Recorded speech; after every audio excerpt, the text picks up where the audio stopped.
le secteur marché de l'autre côté, secteur rail, là où nous sommes, secteur Thierno Sidi, et de l'autre côté, c'est secteur Imam Bobo. Donc ce sont ces trois secteurs qui constituent ce qu'on appelle le secteur Wanindara 3.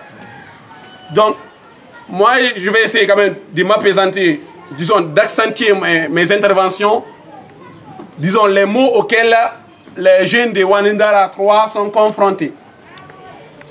Premièrement, d'abord, nous avons un énorme problème. Il s'agit manque d'écoles publiques. Ça, là, je vais essayer de parler en bon poula. Sondari Wanindara, école publique là, école publique Wanidindo, jusqu'à 6e année.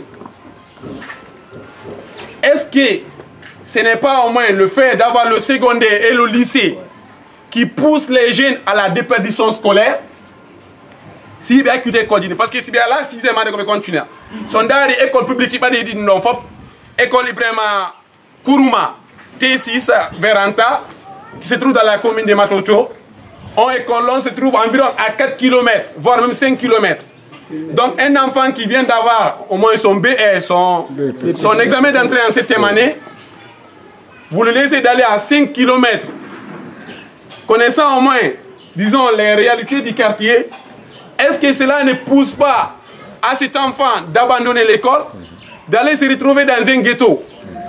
Donc ça, c'est le premier problème auquel d'abord Wanindara est confronté. Deuxième problème auquel Wanindara est confronté, la stigmatisation des jeunes. On pense que les jeunes de Wanindara 3 ne sont pas instruits. Mais c'est quoi alors qu'on a d'énormes potentialités dans ce quartier. On a des jeunes ici qui ont des diplômes, des jeunes qui ont eu le bac avec des bonnes notes, des mentions. Donc l'exemple illustratif, d'ailleurs, moi qui vous parle comme ça, j'ai eu mon bac avec mention. Et l'université dans laquelle j'ai été, j'ai opté pour le premier soir, on m'a orienté là-bas. Donc c'est pour vous dire au moins, les jeunes de Wanindara, les marias qui les bouillent, il suffit juste de les exploiter. Et ceux qui pensent que les jeunes qui sont dans les ghettos, mais on met des temples de nos filles matons.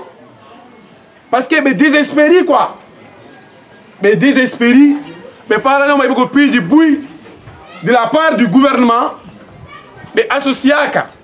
Donc ce sont tous ces facteurs qui poussent à ces jeunes de faire la violence. Troisième des choses, on dit la justice. Lorsque le président colonel Mamadi Doumbouya est venu au pouvoir, d'abord, le premier endroit auquel il s'est rendu, il est venu sur l'axe. Il a dit, nous voulons l'axe, nous voulons, parce qu'il a senti en lui que l'axe de la démocratie, c'est des Handala jusqu'à Kakbeli. Il est venu, il a dit, ok, nous voulons associer les jeunes de l'axe.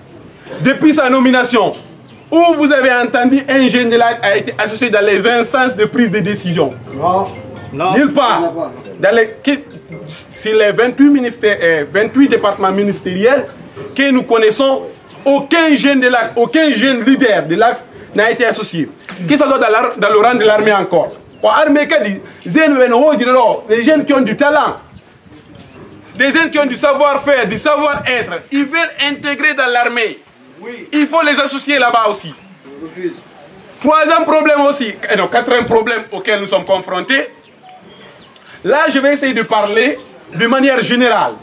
Parce que je prends la parole devant mes frères. Ce n'est pas parce que je suis le plus intelligent, mais la confiance m'est revenue. Est-ce que vous comprenez?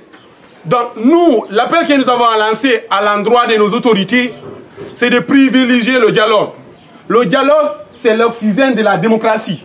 Merci. Là, c'est ça. On ne peut pas exclure une partie et dire au moins nous voulons aller négocier avec une partie. Il faut au moins toutes les couches s'y rencontrent, faire une assise, essayer au moins de dialoguer avec ces gens, leur demander au moins les problèmes auxquels ils sont confrontés. Nous allons essayer de trouver maintenant des solutions idoines pour y aspirer à un développement que nous avons tant cherché.